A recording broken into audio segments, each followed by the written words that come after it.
Oi, gente, bem-vindos ao meu canal. E no vídeo de hoje eu vou ensinar vocês a fazer um prestígio de travessa.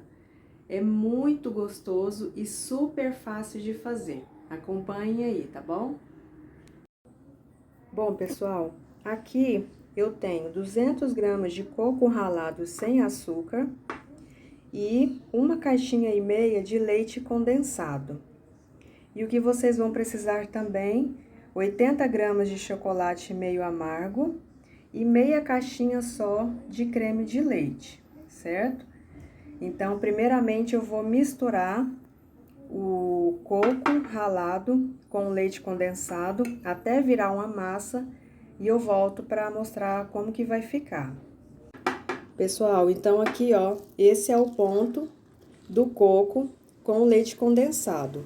O coco já absorveu totalmente o leite condensado, então ele fica nesse ponto, igual uma massa mesmo.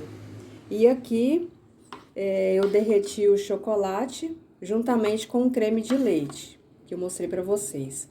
E agora eu vou montar, eu vou colocar em uma travessa menor, eu vou montar e eu volto para mostrar como que vai ficar, tá bom? Pessoal, eu coloquei numa tigela menor e agora eu vou despejar a ganache. Aqui eu derreti, só vocês jogarem por cima.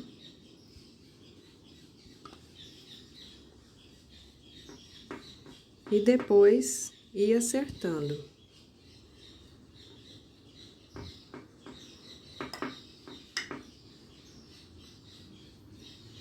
Joga mais um pouco.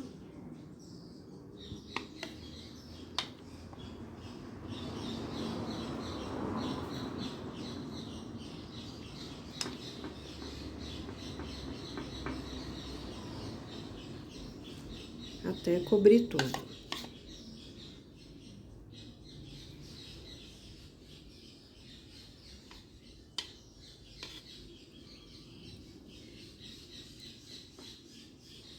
Aí agora aqui, pessoal, vocês vão deixar esfriar. Vocês vão colocar na geladeira aproximadamente 2 horas.